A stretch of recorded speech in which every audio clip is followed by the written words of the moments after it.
I was working on the very early drugs for Alzheimer's disease. My granny at the time had just been diagnosed with dementia, and that's what brought me into this role. And the beauty about being here at UCL is that, we've got access to the best academics in the world doing neuroscience to help guide us to find that compound that's going to make a difference to patients. But ultimately, that's years' progress towards a cure. In terms of Alzheimer's Research UK, it's such exciting times.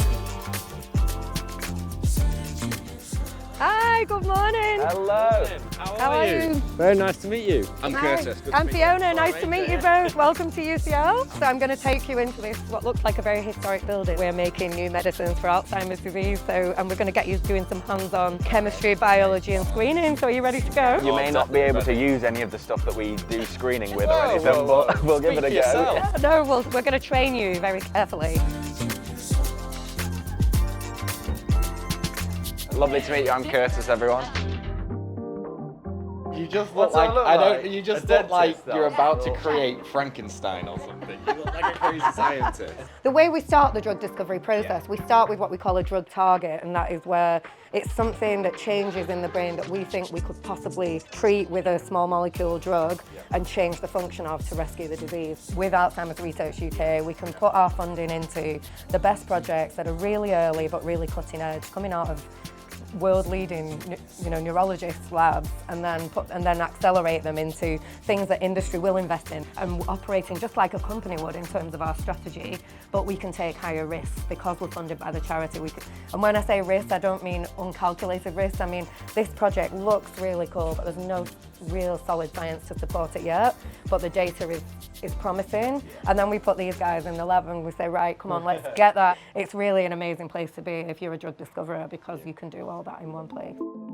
This is David, our head of biology. Oh, we're going to get you feeding some cells now. Could actually do some work. Oh, I like it. Yeah. If I go silent, it's because I'm fully concentrating now. Yeah. Right. Take 2 each. What do you guys need right now to help with everything you're doing? So when we get a piece of equipment that can really help us push forward on our drug discovery, it makes an enormous difference to the speed and what we can do. What Alzheimer's Research UK do for us in order to keep these people who work in our labs are extremely well trained in doing very specific types of scientific drug discovery. We need to keep those people, and I think that's why we're so lucky to partner with AR UK and to keep our team, develop them career-wise, because it's important that we keep building the next generation of people who understand drug discovery and neuroscience. But what we need is to have a whole front moving forward together with the people, the training, the science, the funding, the technology. And that's how we tend to make these moves. So the next thing we're going to do is use a multi-pipette. So now you're going to pipette into what we call 384 well plates. So imagine if every single one of these is an individual test tube, so we can test 384 conditions in one go, essentially.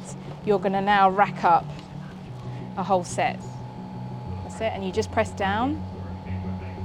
That's it. Ooh. No! Oh no! One job.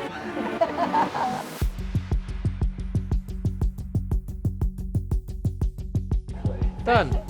Oh, well done. So if there was one bit of equipment that you could have today, what would you want for this area? What would it be? It's the What do you echo. need? No, definitely. No, there's only one bit. So the gold standard for screening and pharmacology is what we call the echo. So it's an acoustic dispenser. How much is something like that? So it's about $750,000. Oh, so it's so we're talking about some big fancy kit, with all the robotics at least. Yeah. But that would make a big difference to what you're doing here. Yeah, it so would help out a lot. I mean, we're really lucky that we have access to one, but with moving to a new building and also having it in your lab makes a real difference to the workflow that we have. This is the special room. This is the big machine room. So this is the machine behind us. This is my baby. This is your baby that you would love one of these in your building to help you out.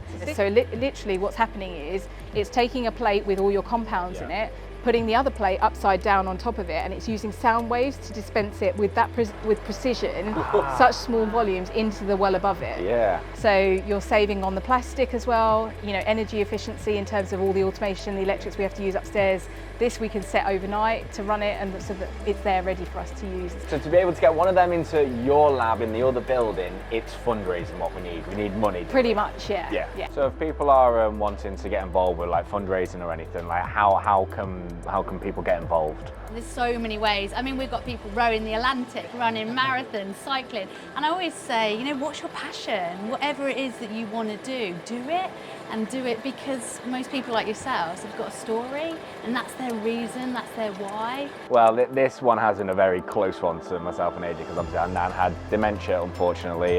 It's always made Alzheimer's and dementia very close to my heart, and I always want to try and help out and raise money, so yeah. We have the funding, so it speeds up by months, but ultimately that's years' progress towards a cure. And everybody can be part of that narrative. What a day.